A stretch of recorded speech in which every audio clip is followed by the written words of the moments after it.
Hello there, and welcome to another Google Plus community hangout for the San Diego Comic-Con. It's a pleasure to have you here. I do have a viewer count. I do know that we have 1 or 2 people watching live. Thank you very much indeed for taking part and joining in. We have got ourselves a bit of a monitor of the comments that are happening on the Google Plus page in the community, but also on the YouTube channel as well. It's only going to be a short 15-20 minute conversation, but please do contribute if you want to. We are welcoming along again our representative from Comic-Con International, David Glanzer. Once again, thank you very much indeed, David, for your time. Thank you very much. Always a pleasure to be here. Thank you. Right, well, the conversation is regarding the recent announcement on October 11th of the Coastal Commission approval of the expansion project to the San Diego Convention Center. Now, obviously, this is extremely exciting for Comic-Con and for the fans for the expanded space and for the opportunities that provides Comic-Con to expand in the future. You were in the room when that meeting took place, and indeed you spoke as a project supporter. What was the atmosphere in the room like? It was overwhelmingly positive. The labor unions and civic leaders got together and really brought in a lot of people to support the project. The Coastal Commission is basically, if you saw any of the video, you see it's a table of a lot of commissioners who listen to basically public input, and everyone can arrive in the morning and ask for a slip to speak. And I think they had upwards of 300 or more slips of requests for comment. They kind of pared that down a bit because there were some organizations that had a lot of people who wanted to speak on it. So toward the end of the day, they asked those people to maybe consolidate their comments. But the comments were overwhelmingly positive in favor of an expanded convention center. There were some concerns from a couple of people, but for the most part, it was overwhelmingly positive. And in the end, as you said, the Coastal Commission not only approved the project, but did so unanimously. Well, that's the thing, because leading up to the actual meeting, there was a lot of talk about possible objections, possible negative statements coming towards the convention. Did any of that come to light? Did any of the... It did. There were concerns from a couple of people. I don't think there were more than really a handful of people who objected. And I was never, and we were never really intimately involved in the whole process. But from what we heard and what I heard that day, it sounds like the powers that be that were in charge of designing or putting forth the new proposal took a lot of those considerations to heart and tried to mitigate some of those concerns. So I think in the end, the commission decided that their concerns were addressed and that it was appropriate to move forward with the expansion as far as they were concerned. Excellent. Now the convention plans. I mean, obviously this conversation is going to be very much about how the attendees have taken to the expansion and also the concerns they've got in terms of the building plans, the design, the timetable, as it were. That's pretty much, I don't want to go into too much about what CCI's plans are, certainly in the long term and beyond 2016, but obviously 1 or 2 questions have come in from the page, so I'll try and fit those in.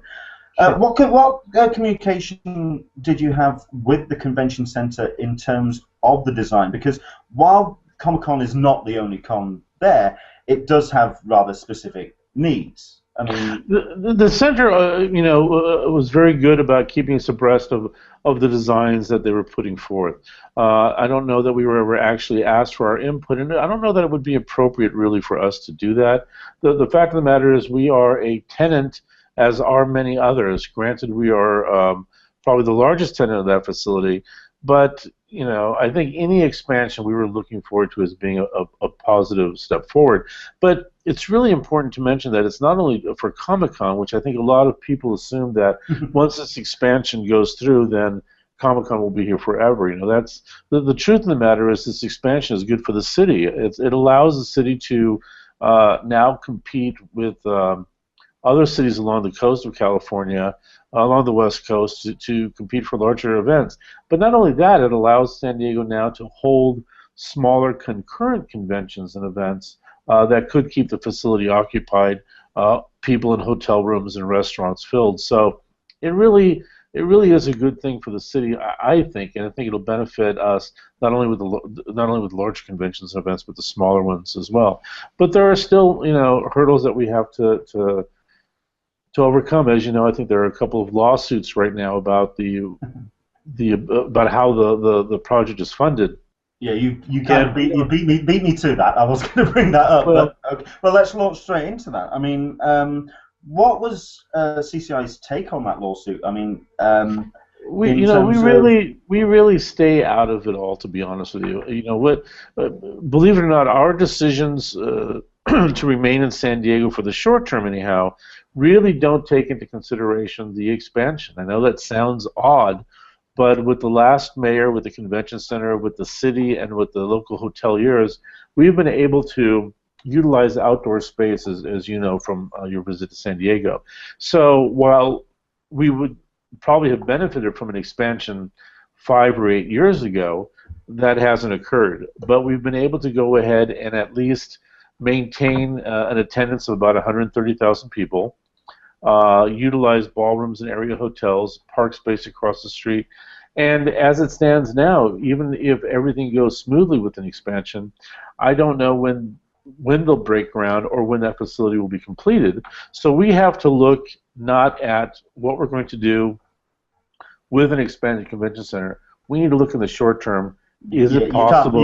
You can't even plan around it at this point. Exactly. Well, that's the thing. Is it possible to stay in San Diego knowing we don't have additional space, and in fact may lose space, because when they do the addition to the facility, they're going to have to attach it to the facility, so we're going to lose some meeting rooms. So we have to determine, A, can we stay here with those constraints for the short term?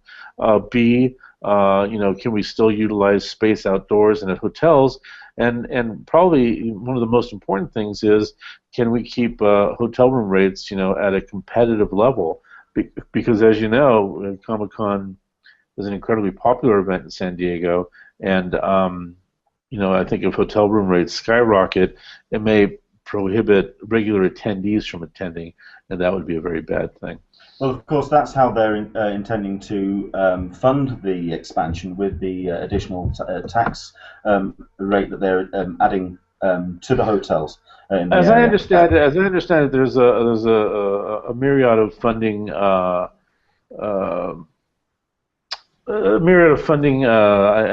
can't think of the words right now. Groups or methods or you know of doing that, and one of them is this levy that I think the hotels will be putting on, you know, people who stay at hotels. And as I understand it, it's gradated so that those hotels that are closest to the center will pay a higher rate than those that are farther out. But again, that's something that we really don't get involved with, and I know only about that from what I read. You know, okay. Well, let's look at kind of the dream scenario, and certainly from the convention center, the dream scenario is that their intention is to break ground come late 2014. So that will be after Comic-Con next year. Does Comic-Con have in place? Oh well, first of all, is there a timetable that has been determined by the convention center about what parts they're going to start working on first, and when do you start planning around that? Well, it's a great question, and the honest answer is I really don't know. I think until such time as everything has been adjudicated, I think it's going to be really difficult for the center to put forth any kind of timeline, because we just don't know. No. And as far as San Diego Comic-Con is concerned, I think the same thing is true. The ability to go ahead and plan months or years in advance, what we're going to have to do is plan as if there is no convention center, because right now there's no expansion, and our task is going to be to see how much of those ballrooms we can use at the area hotels. Are the area hotels willing to, continue to offer competitive rates?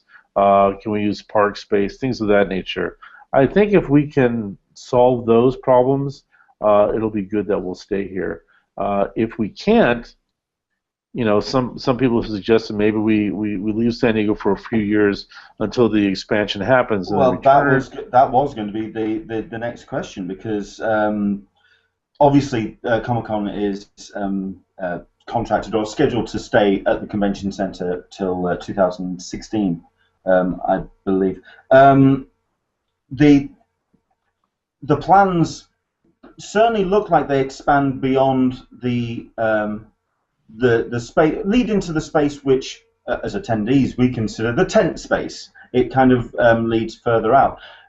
What has Comic-Con considered in terms of how attendees, certainly because obviously, like I said before, we're not the only convention that comes to the convention center, but we do have those specific kind of demands in terms of lines and queues. Were those determined in the design process and when the construction goes ahead? Because obviously in 2014, in, like I say, dream scenario, breaking ground. 2015, we're looking at a construction site. I'm sorry. So, are you asking, did the designers take into account our needs for lines and things of that nature? Well, that as well. And what have obviously you've seen the project pictures as well. Right. I don't know that the designers took into consideration Comic-Con's specific needs, and I don't know that it would be appropriate for them to. Because just having expanded convention center doesn't mean that Comic-Con will stay in San Diego. There are economic and logistics factors that still need to be addressed. It would be awful, I think, for the any designer or the center to say, okay, this is what Comic-Con needs, we're going to build this, and then Comic-Con not be able to get agreements with hotels or other areas or whatnot, and then we'd have to leave. That would, I think, put them in a bad place. I think what they did, and again, I'm speaking anecdotally just from what I've read through the papers and whatnot, is they put forward the design that would utilize as best they could the space that they have to expand, allowing for public access to the waterfront and park space as well. And the designs that we've seen, and I should say that the designs that we've seen change from time to time. The last designs that we've seen look to be amazingly conducive for our event, and I think similar type of events. There's a proposed park on top of the facility. That could typically be used for lines or other things that we now do in the park space. At the end of the convention center. Again, we don't have an official proposal of what the design will look like. I don't know if they actually have one. But these were suggestions and ideas that were put forth, and from what we've seen, it all looks really good. Sure. Now, obviously, to go back to the last point, you were talking about Comic-Con's plans while the construction took place. Has Comic-Con considered moving out of San Diego Convention Center while the construction happens? Well, I don't know that anything is off the table. It's not as easy as just doing that for any number of reasons. A lot of facilities book space years out. So, as you know, we've had issues with Moscone. Moscone is going through a major renovation right now. So we've had some issues with that in WonderCon. I don't know that Comic-Con could pick up and go to Los Angeles or Anaheim or another city for 3 or however many years, 4 years or whatever. And even if we were to do that, would the city welcome us back with the facility finished? I don't know. Again, nothing's off the table. I don't know that. I know that people outside of the organization have suggested that, and we listen to all suggestions. And but at this point, I think the decision by the Coastal Commission was so recent that the board hasn't even. I don't think the board's met since that time. So I think a lot of this stuff is probably still premature. But I would venture to say that nothing is off the table. Well, I'm having a conversation with the convention center next Wednesday. I'm holding a hangout, and hopefully one or two of those questions will come up as well. We are taking questions. Who will you be chatting with over there? This would be Stephen. And I can remember Stephen Johnson, who I'm going to be speaking to next Wednesday. So I'm looking forward to that conversation. I think it's going to be interesting to see it from the convention centre's perspective as well. I think that should be a interesting conversation. We're obviously taking questions from YouTube and also from the Google Plus page. Let's go to YouTube. We have had a conversation, a comment, sorry, from Dominic Rand. Let's put that on the screen. It's really quite a straightforward question in terms of the question is asked for yourself, David. If the convention had rejected the expansion, had you ever considered moving the convention due to increased demand? So that's a great question. That's a great question. I think it would have made it a lot more difficult for us to entertain staying, only because right now, we're flat on attendance, both, our attendance and our exhibitors. We have about a 300 wait list of exhibitors who would like to exhibit at the show, but we don't have the ability to accommodate them because we just don't have the space. If the convention center, if the Coastal Commission had said there's no possibility of an expansion, again, in the short term, we never really made our decisions based on that expansion. But at some point, I would think probably the next couple of years, we probably would have had to say, okay, this is a reality. How do we want to move forward?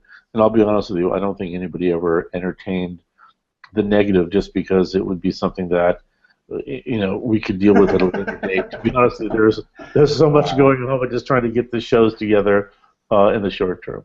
Wow. But that's a great question. Thank you very much indeed to Dominic for getting that in. Have we got any questions from our Google Plus? I think our Google Plus. Do we have like 3 people watching us, or how many people? we have 30 people watching us at the moment live. So it's great to have them joining around. It is. Thank you very much indeed for joining us.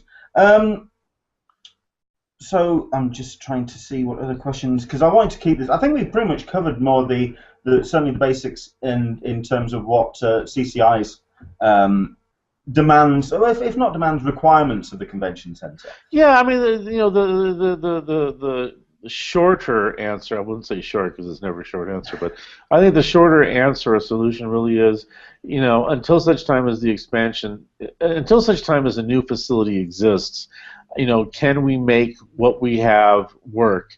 And that's really the question, and that boils down to, can we have additional space at the hotels for the full run of the show? Comic-Con runs from Wednesday till Sunday night. I mean, Sunday's a full day.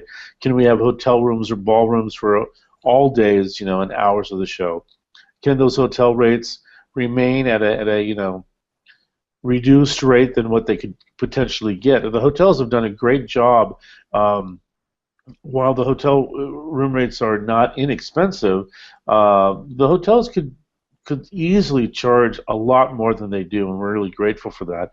Pardon me. So we want to see if that's something we can continue, and just our relationship with the city. If we can keep all of that, do you want to really take a glass of water? Are you okay? Thank you. But if we can do all of that, then I think we'll be fine. Excellent. We have got ourselves a couple more questions coming through. This is something, I think the main concerns certainly from the attendees are the running of the convention while the construction is actually happening, and once the construction is finished, where Comic-Con goes from there. We've got a question from Michael P. who's come in, which turns around and says, will the attendance increase after the expansion, that space that's opened up? Will there be the ability to add more available tickets, badges to the convention? I mean, this is a speculation. I really don't like to speculate, but I would assume yes. I mean, if we have the expansion is talking about having contiguous space, meaning it's all together. If we can increase and accommodate additional exhibitors, that means that we would have additional floor space that people can mill around in. That additional floor space and additional meeting rooms ideally means that we could probably accommodate more people as well. So a cautious answer would be yes, I think we'd be able to accommodate more people. I think it's also a case of Comic-Con filling the vacuum. I think there's always going to be the ability to fill the space that's provided. Yeah, Right. I mean, one of the things that we've really, one of the things that's always happened with Comic-Con, and this is true since we first started, we don't start big and try to fill that space. We've always started small and then grown out of necessity. The fact that we have 300 exhibitors is something nobody wants to have. You wish you could accommodate everybody, but those are 300 exhibitors that are pop culture exhibitors that are germane to our mission statement and what it is that we do, and not being able to accommodate them, is kind of not a good thing for us.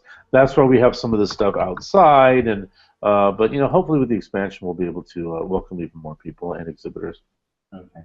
I'm going to ask a couple more questions, but one last one certainly relating. I've got time, so if you've got time. Okay. I do want to wrap things up, so we are going to we're going to wrap up very quickly, very shortly. Just a couple more questions that have come in, but first, certainly I did want to ask. You've obviously seen the plans. You've seen the design that they want to put forward at the convention center. What part of the expansion are you most excited about personally? Is there anything that you just looked at the pictures and gone, I like the look of that? It looks beautiful, does, and there is this 5-acre park on top, which I think is really amazing. It can be utilized in a number of different ways. So, I think it'll be already. I think the convention center is a beautiful facility. It's right on the bay, and now you're going to have a place that's even larger still. They're proposing retail components and things of that nature. So it's almost as if the facility itself will be a destination facility also. Yeah, I think also the way that the design has taken in that bayfront and just makes it such a feature. I think you're right. It is a gorgeous design. Okay, so we've got one or two questions coming in from our comments. First of all, I think a lot of people are very interested in the PreReg Sale and any plans that are due for that. Somebody, what was that? I think are we losing you, David? I think so. Okay. Obviously, a lot of people are very interested as to when that's going to take place. I'm presuming that there's nothing in stone yet. There's nothing going to be. Right, and as you know, because there's there ends up being a little bit of a lot of excitement around that. We try to notify people, when we have everything in place and try not to build too much hype for it. I think one of the problems that we've experienced in the past was, media, local and even national, had done, a big focus on, badges are going on sale this day, countdowns and stuff, and creates a little bit of a hype. And we're trying to, I don't know that we can ever be low key about it, but we'll announce as soon as we have all of our ducks in a row, and rest assured, we'll try to do the best we can. We've certainly had challenges in the past, and I'm sure we'll in the future, but it doesn't mean that we're not working on trying to make it as smooth as we possibly can. Right. Okay, we have a question from Into the Blue Mister. The question is, are we still going to need our badges from last year for next year's ticket sale? I would hold on to those. One of the things that we're really trying to do is to mitigate counterfeiters and people who bring up, resell their badges, things of that nature. Because what ends up happening, I mean, it may seem like it's an innocent thing to give your badge to someone else, but a lot of times they duplicate that badge. But we've really maximized the attendance at the convention center. So when 2 or 3 people come in on one badge, it means when the fire marshal starts looking at the floor and saying, we're getting overcrowded, it could mean that somebody who has a legitimate badge can't get in. And we never want that to happen. So, yes, you should always hold on to your badge. On the short term, anyhow, I think it'll be really, really helpful for you to do that. I think a lot of us actually keep hold of our badges as souvenirs anyway, so I certainly have a fair amount hanging from the... I do as well. Okay, we do have, let's have a look at this question. This is a question from Christiana on YouTube. Let me just put this up on the screen. Hi, Christiana. The rumours about Artist Alley is that it is dwindling to give room for more movies, booths, and merchandise. Now, if this is true, will this trend continue with the expansion, or will Artist Alley be given the opportunity to grow again? It's not true. So go ahead. I actually, from attending Comic-Con this year, I actually saw a lot of support for Artist Alley this year. So certainly with the way that the layout was, I thought it was a very prudent use of space, especially with moving the games and the electronics section down the bottom end of the room. And I thought Artist Alley was supported very, very, very strongly. Well, we're really lucky that DeviantArt has really helped to kind of bolster those people in Artist Alley.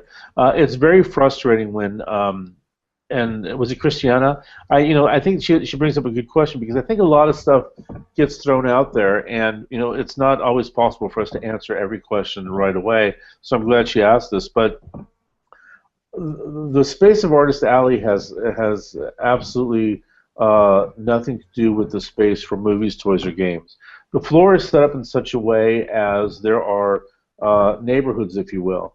If a movie studio came in and said, hey, you know what, we want to take up Hall G, they couldn't, because there's other stuff in Hall G. Comic-Con has always been a diverse event. Diversity in terms of the attendees who come. We welcome everybody. Expect everybody to behave appropriately, and they usually do, and everybody has a really good time. Diversity in type of programs that we offer, and diversity of floor. It wouldn't make sense to eke out some people for something else. And you know what? I'm sorry. I think that a lot of those people in the Artist Alley are really almost having a renaissance. I think people really enjoy Artist Alley. Right. It doesn't make sense for us. Now, granted, I think that space is free or at a discounted rate. But you'll know from how we operate that the bottom line, and my bosses will probably kill me for this, isn't always the driving factor for us. It really is our mission statement. So is Artist Alley dwindling because of movie studios? Absolutely not. I think the concern was that it was possibly being moved out of the way in preference. But I personally didn't. Well, this year, if you'll know, we moved. We're always experimenting with the floor as well. This year we moved some of the gaming stuff to I think Hall A, and people seem to enjoy that. So the floor configuration changes from year to year, and it just like when you go into any kind of a retail outlet, you change merchandise, you restock, you move things around. It doesn't mean that you're getting rid of anything. It's just, you're just hoping that you can attract more people to something that they may not have noticed before. So we're always playing with the floor, but it doesn't mean that we're trying to get rid of anything. Excellent. Right, I think we'll wrap up, and I think it'll be with the one last question, certainly relating to merchandise. And this comes from Michael P. on YouTube. Where do we get the Comic-Con coffee mug? Which I suspect that you've just been drinking from.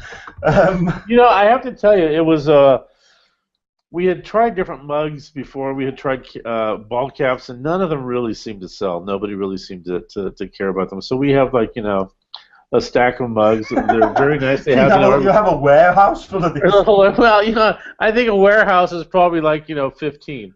So it's a very tiny warehouse. I don't know. There's been a talk of maybe merchandising some of this stuff, but I don't know if there's an interest for it. Maybe we'll make some of them available at the show and see if they sell. They're very fragile. I'm just using a pint glass for my water at this point. So yeah, it's just a big glass. So I think I personally would like a Comic-Con coffee mug. That'd be fantastic. Well, let me make a note of that. A Comic-Con mug for Leonard. I would love to have that. David, thank you very much indeed for your time. Thank you very much indeed for being so forthcoming with your answers as well. Always a pleasure. I'd like to thank everybody for taking part on the comments, and I really do hope that this has been an entertaining half an hour for you. And if I can just say really quick, I know you want to wrap up, but thank you, personally also for me, thank you for all the people who were watching this. I hope that it wasn't a half an hour of your life wasted, and thank you very much for the questions. We really appreciate it. I love being able to do this type of thing. And Leonard, thank you for setting it up. Thank you very much indeed. Right, this video will be available to be viewed on the Comic-Con Google Plus page. Once again, thank you very much indeed for your time, and we'll hope to speak to you again soon. Take care. Bye-bye.